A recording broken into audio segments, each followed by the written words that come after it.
আমরা আশা করব যে এই খুব শীঘ্রই আমাদের ইন্টারন্যাশনাল এক্সপার্ট আমরা হায়ার করতে পারবো, হয়তো উইদিন এ মান্থ আমরা ফুল ফ্লেজেড অপারেশনে নেমে যেতে পারি। এটা সময় সাপেক্ষ ব্যাপার একটু, কারণ অলরেডি আমরা 12-14 জন বাংলাদেশ ব্যাংকের থেকে আমরা সিলেক্ট করে ফেলেছি যারা এই টিমে আসবে। 3টা টিম করতে গেলে হয়তো আমরা 4জন 6জন, ইসলামী ব্যাংকের জন্য একটু বড় আকারের টিম দিতে হবে। তো বাংলাদেশ ব্যাংকের থেকে 4জন 6জন 3টা ব্যাংকে এইভাবে দেব। সাথে আমাদের 3টা বাংলাদেশ ব্যাংক থেকে 3জন ডাইরেক্টর লেভেল তারা থাকবেন, এবং সাথে আমরা অডিট ফার্ম থেকেও আবার কিছু দেব, এবং প্রয়োজনে বাংলাদেশ ব্যাংকের ইন্সপেকশন অডিট টিম থেকেও আমরা আরও লোক দেব। তো আমরা চাই একটা সবচেয়ে বেশি কম্প্রিহেন্সিভ অডিট, এবং অডিটটাকে সুপারভিশন করবো আমরা বিদেশি এক্সপার্টদের দিয়ে, যারা এই ধরনের কাজ করে অভ্যস্ত, এবং তারাই এটাকে অডিট কোয়ালিটিটাকে এনশিওর করবে, অডিটের প্রসেসটাকে এনশিওর করবে, করে আমরা একটা আশা করি একটা কম্প্রিহেন্সিভ ইভ্যালুয়েশন করতে পারবো ব্যালেন্স শিটের পজিশনটা কী ওই ব্যাংকগুলোতে। আমরা কিছু বিদেশি অ্যাসেট রিকভারি ইসের সাথেও কথাবার্তা বলছি, বাট ভেরি প্রিলিমিনারি। আমরা বলছি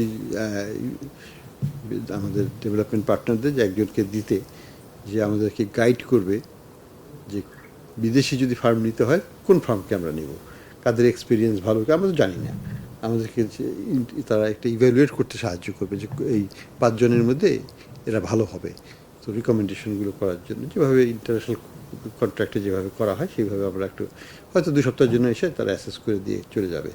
তো এইভাবে আমরা চেষ্টা করছি এটাকে মানসম্মত রাখতে এবং প্রসেসটাকে পরিষ্কারভাবে করার জন্য। আমাকে আগে ব্যাংকে বের করতে হবে যে ব্যাংক থেকে কত টাকা নামে বা বেনামে নেওয়া হয়েছে, এবং ওই টাকার মালিক খুঁজে পাওয়া যাচ্ছে কি না। যদি না হয়, মালিক যদি দেশে না থাকে, তার মানে বেনামে নেওয়া হয়ে গেছে, তখন সেটাকে আমরা ইন্টারন্যাশনালি আমরা ওটাকে খোঁজার চেষ্টা করব।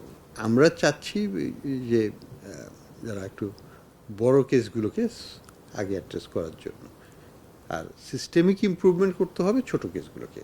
এইগুলো ইন্টারন্যাশনাল বেস্ট প্র্যাকটিসেস আছে, দেয়ার আর রুলস রেগুলেশনস, মার্কিন যুক্তরাষ্ট্র আইন আছে, ব্রিটেনেও আইন আছে, অন্যান্য দেশে আইন আছে, যে আইনগুলোর মাধ্যমে আমাদেরকে যেতে হবে।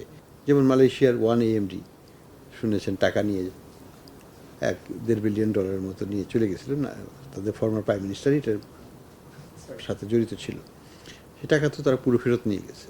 তো করা সম্ভব, উদ্যোগ থাকতে হবে এবং পলিটিক্যালি এটাকে চাপ সৃষ্টি করতে হবে বিভিন্নভাবে, সামাজিকভাবে, গণমাধ্যমে। ওদের দেশেও তো গণমাধ্যম আছে, আমরা এফটির সাথে ইন্টারভিউ দেব, আমরা ওখানে চাপ সৃষ্টি করব। এখানে আমাদের ওইভাবে এখন করার মতো কোনো বেসিস নাই, আমরা তো এখন ইভ্যালুয়েশনই করিনি।